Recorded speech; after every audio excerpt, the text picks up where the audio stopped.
Today we're excited to have Herman Sintim. Herman is a professor of chemistry here at Purdue University. So welcome. We'll start, sorry, I'm flipping over my words here.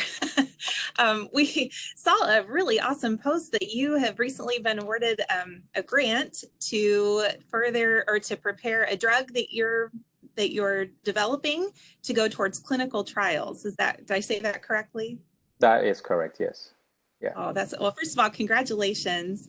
And secondly, can you tell us about what type of drug is this, and just a little bit about the process of getting a drug to go to what clinical trials mean and what's involved?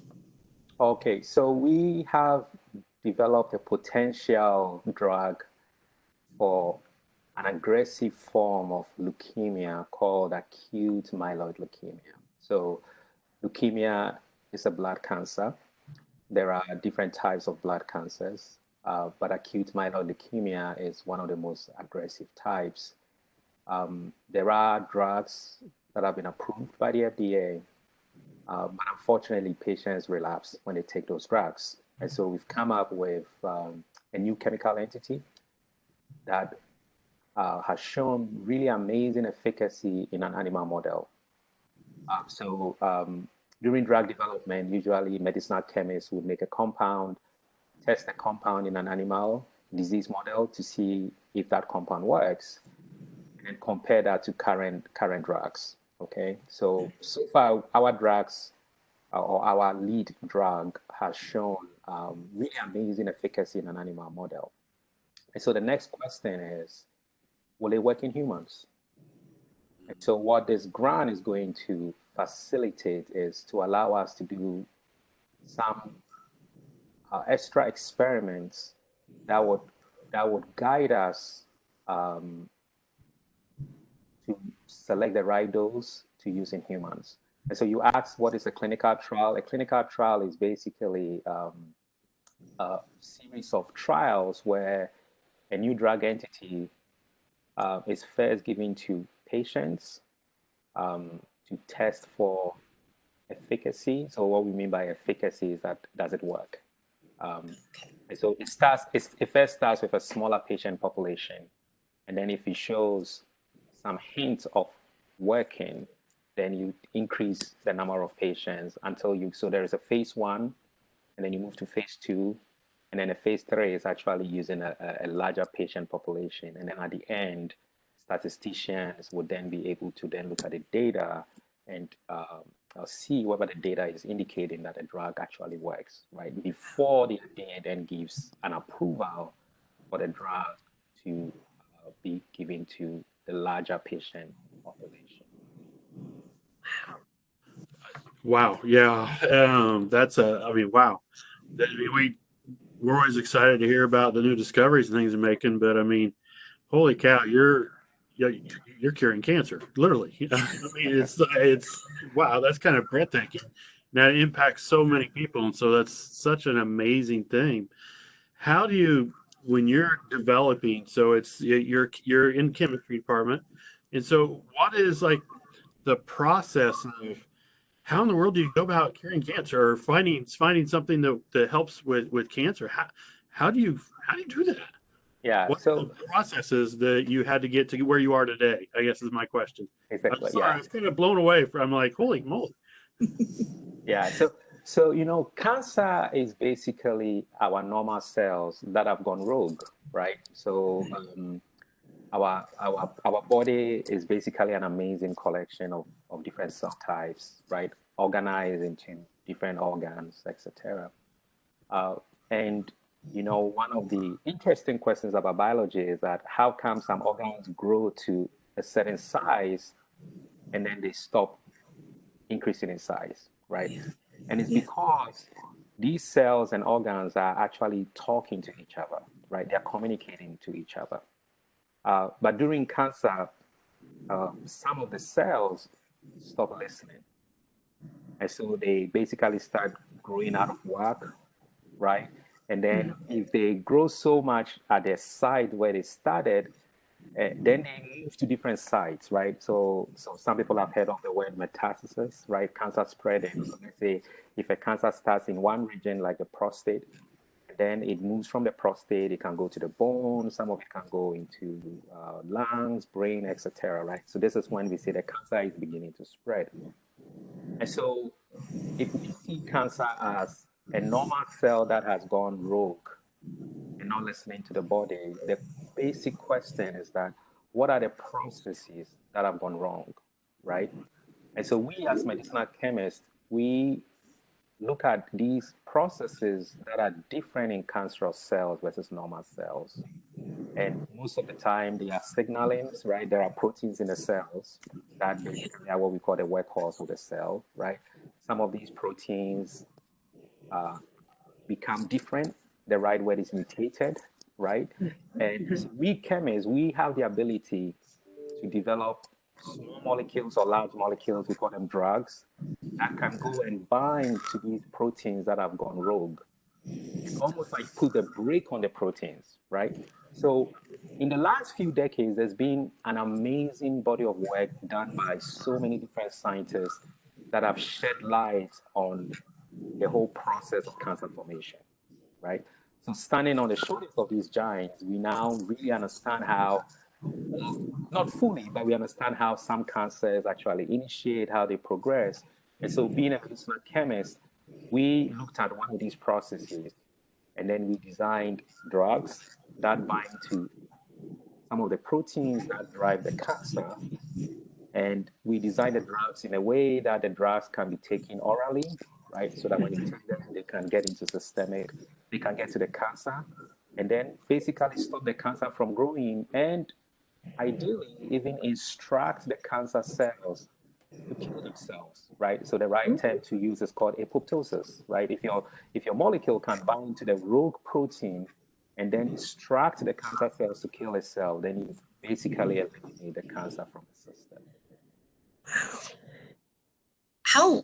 What's the amount of time that it takes from recognizing a protein that you want to target to getting to a drug compound that you might be able to introduce to an animal, for an animal trial?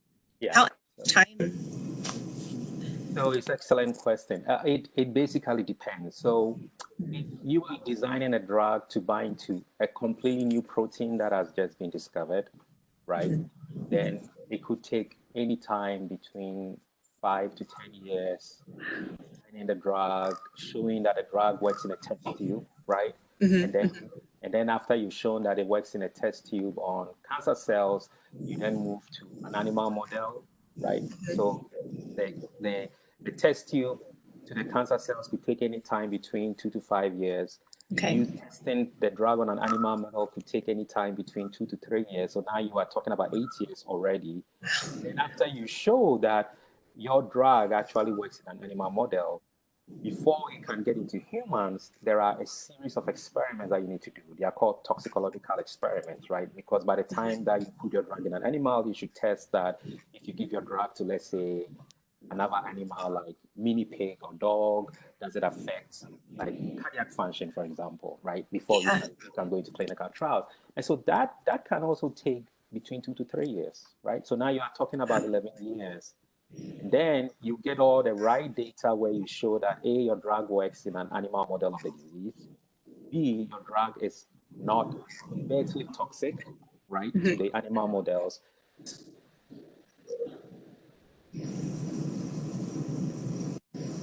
It's an investigational new drug. You show the FDA all your data to show that not only does your molecule work, but your molecule is also generally safe. And then once you have that permission to start clinical trials, you start off with a phase 1 clinical trial that can take anywhere between 1 to 2 years.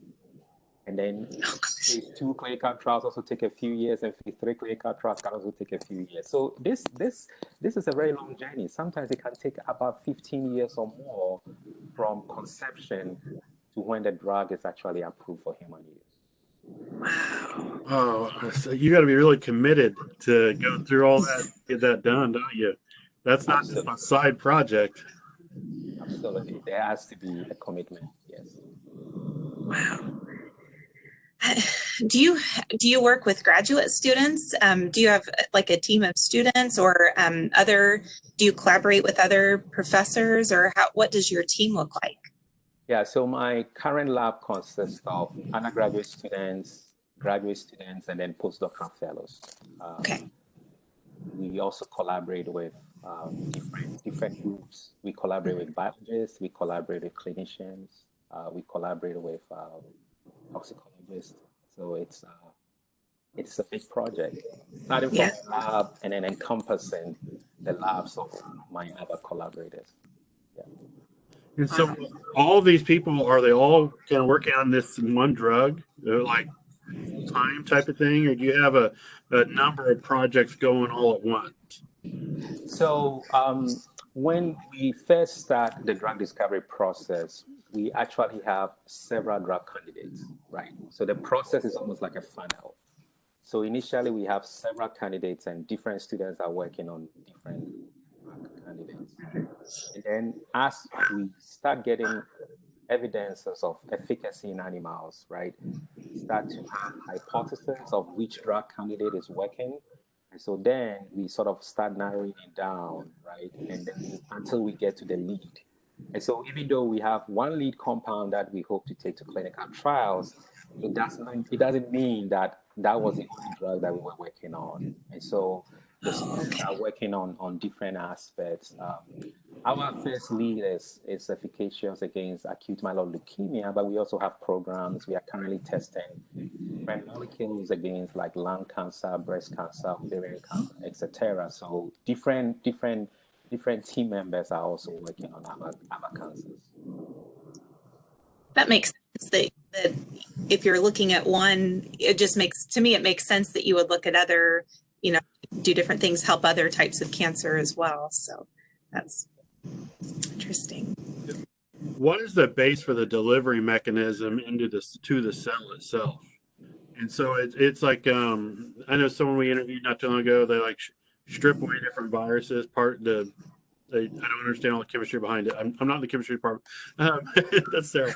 And so, what mechanism do you use to deliver this medicine? Yeah. So you mean delivery to the cancer and not the normal cells?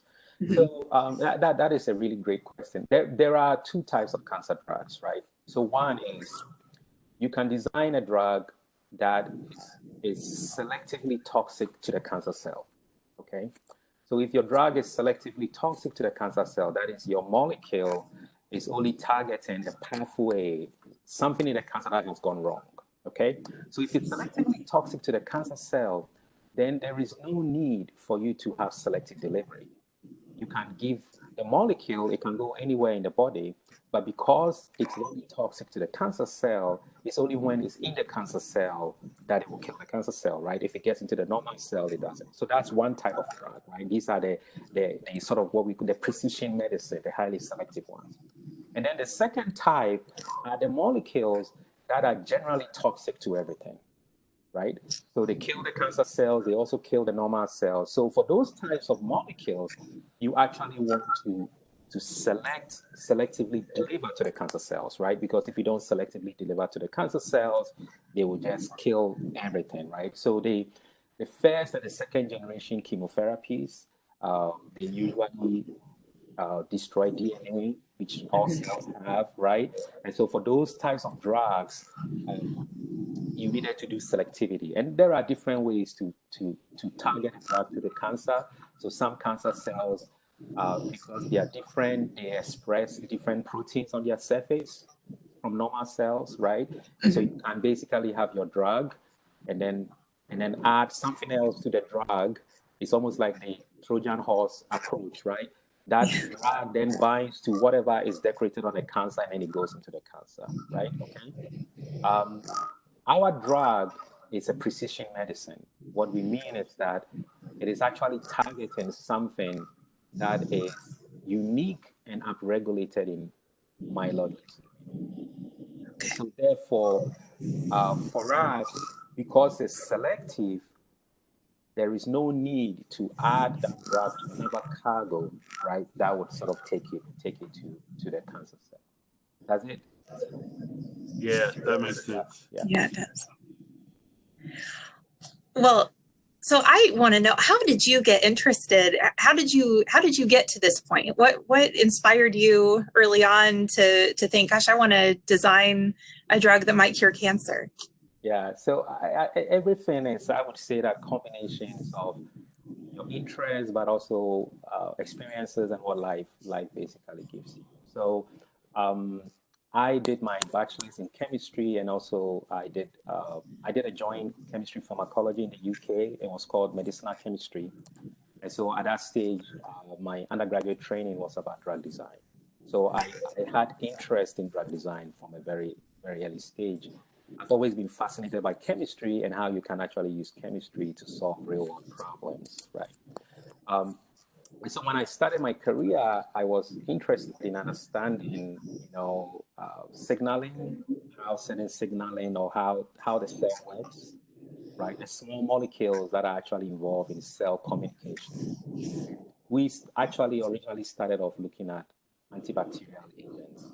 Oh, But over the years, certain events have happened in my life. My people who are closer to me, some have succumbed to cancer, and so cancer has always been dear to me.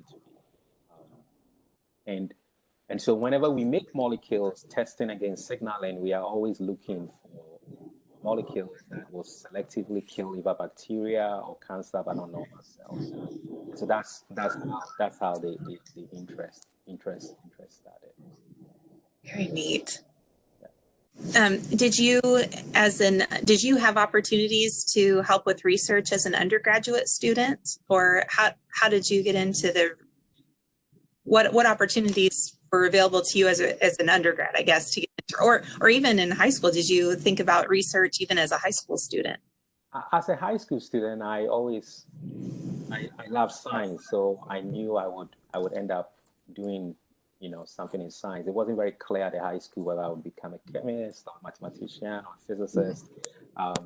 But then when I got to university, so I did my bachelor's at University College London, and I was on the medicinal chemistry program. So during one of the summers, I actually took an internship at a company called SmithKline. It's now called GlaxoSmithKline. So, Oh, yeah. so I did a summer internship there, and being in that environment, right, seeing top-notch world-class scientists, medicinal chemists developing drugs, sort of increased my appetite to go into drug discovery. I also did a little bit of research in the chemistry department at University College London. So my final year project was a research project. So those events and those experiences almost opened my eyes to the process of developing small molecules, tackling some of the biggest challenges in medicine. And so when I formed my own group, I also wanted to use the skills that I have learned to tackle some of these problems. Nice. I like that. What advice would you have for high school students now that maybe they're listening, they're interested in science, and they think, wow, yeah, so designing looking at a drug discovery or something sounds pretty interesting. What advice do you have for students to try, what can they do? Yeah. So, my first advice is always follow your passion. I remember when I was in high school, a few people said to me, "Oh, you are doing so well. Why don't you plan to go to medical school?" Oh. And I mean, it's great to be a doctor and save people, but I have always liked fundamental science. And so the first thing is to listen to yourself, right? And follow your passion. I also love chemistry. And so choosing medicinal chemistry was choosing my passion, right? And once you choose your passion, you're going to excel at it, right? Because I love doing chemistry and I chose that path, I could basically put in all my energy. I think that usually pays off. So, if I was to give one single advice, I would say always follow your passion. Oh, yeah. It will pay off. Well, thank you. I like that. Yeah. I got a question, and if I need to edit it out and not include it, I can, because it's probably not. I mean, it's not related to what you do, but I'm just kind of curious that if it takes 15 years to develop medicines for different things, and then on something recent like the COVID-19. I hear on the news and stuff, they say, oh, well, they expect a vaccine for that next year. How can they make a vaccine in a year if it takes so long to do? I mean, do they skip the safety side of it, or are they base it? I don't understand for sure how that happens. Well, so firstly, the timeline also depends, right? So I gave you a timeline where you have one group working on a problem, right? But if you have a problem that so many different people are working on, then sometimes that shortens the discovery phase, right? So something like COVID, you have so many different groups are looking at so many different aspects of COVID. And so what that means is that instead of maybe taking 8 years to find a molecule that is efficacious, it is possible that it could only take a year, right? It's just because you have so many groups are working on it. The second aspect is that there are certain diseases that are so important looking at just the sheer scale, right? So in clinical trials and in medicine, you always have to look at what we call the risk benefit, right? And so it is also possible to have accelerated clinical trials, right? So I am not a vaccine expert. And so what I don't know is that I'm not really familiar about the time scales of developing vaccines. But what I expect is that if so many groups are working on a single problem and there is a lot of funding, right? Funding that then the time gets shortened. As to whether it's possible to come up with something within a year, I don't know because I don't work on vaccines. So yeah. Well, that made me think of a question too. Like you say, if that kind of makes sense, you would have a lot of different groups that are interested, and so they're all looking at different aspects. How does that many groups, how are they coordinated? Because they might all find different things, but then how are those groups speaking to each other or coordinating their efforts with each other? So I mean that is a great question, right? In a sense that the current model for developing, you have separate entities are working on their separate projects. Some are trying to even have intellectual properties, right? There could be competition. But I think with COVID, the model might be changing. So I have read of stories where different groups are collaborating. And what I mean by collaborating is that even if they are not directly collaborating, they are sharing data and results before they publish, right? So that could be one way where, scientists share their data, then what someone else is working on so that you don't duplicate efforts, right? Another way is that some of the COVID research are now being published in an accelerated form. So some people even put their publication on preprints, right? So usually when you find something, you have to go through the peer review, and the peer review can take some time. But there are preprints where you just put your data out there. It's not being peer reviewed, but you say, this is what I have. It's going to go through the peer review system, but then the whole scientific community can then go and read, right? So I think that in its way is also aiding the sharing of information. But it would really be nice if there was a lot of collaboration going on so that efforts are not duplicated, right? Yeah. Do you think in the future there'll be more collaboration and more expedient data posting for different things? And so it's like you would know for like the leukemia that you're researching who in the world is studying what and what they're trying. Do you think that'll be accelerated in the future?